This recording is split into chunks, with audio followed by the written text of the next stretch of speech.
What makes a game interesting? Is it rivalries? What the hell are we watching? Amazing players?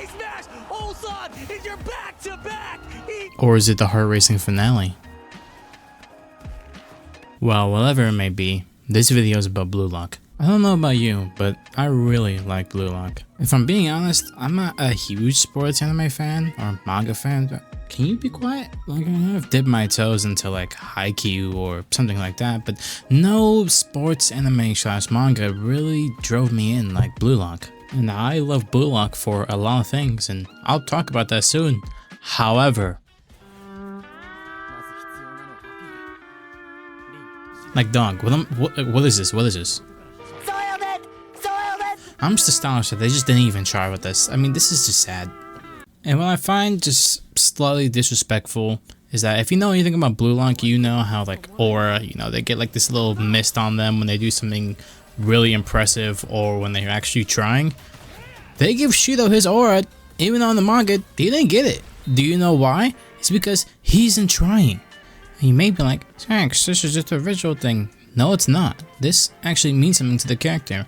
This showing that his aura is not, you know, present means that this means nothing to him.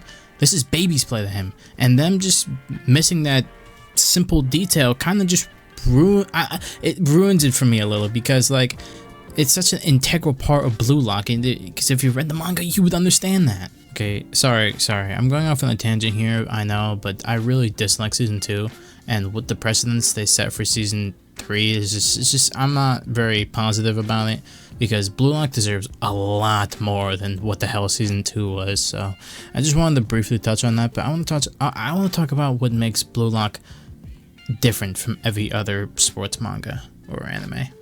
Okay, so in Haikyuu, yes, I know. Okay, listen. So, Hinata and Kageyama lose in their match, or whatever the hell it was, and they have to get better. So they get taught about tempo. If you watch Haikyuu, you already know, but basically there's 3 forms of tempo. There's 3, 2, and 1. It gets faster, but they learn 0, and that just means it goes extremely fast. And where I'm going with this is that Hinata needs to be fast, and Kageyama needs to be very accurate for this to work. So they need to work together very well, basically making a symbiotic relationship. But in Blue Lock, it's not like that.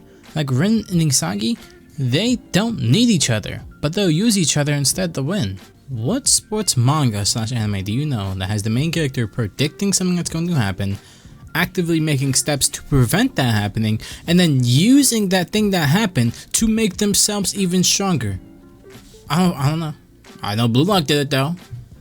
I think their world building too is also very nice, because after they beat the U20 Japan team, we get to see that it's not just in Blue Lock. This isn't confined.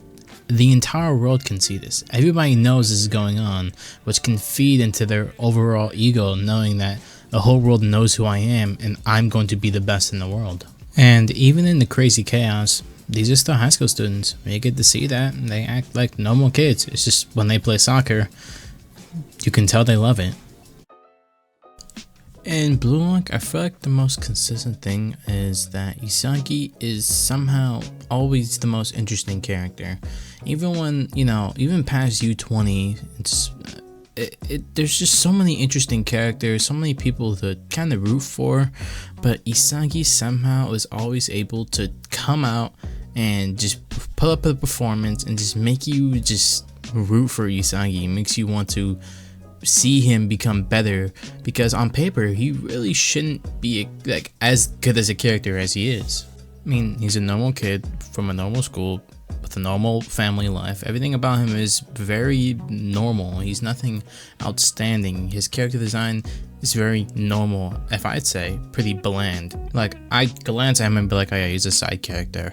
But time and time again, he inserts himself as the main character. He earns his right to be the main character. He's not the main character because the mangaka allows him to be. He has to prove himself to be the main character. You may look at Blue Lock as just another sports anime / manga, but it's more than that. It's looking at the psyche of someone who needs to be the best. He has no choice. He has to fight as hard as he can, because there are so many different players who are better than him, and he has no choice but to try the absolute hardest he can to achieve his dream.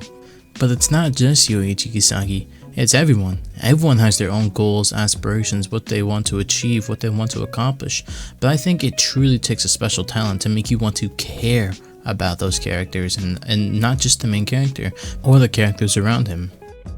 At first, I wanted to write more for this, but this video has been kind of just sitting on the back burner for so long that I just want to post it and just, see how it goes. I really hope that you liked it. Thank you for watching, I guess.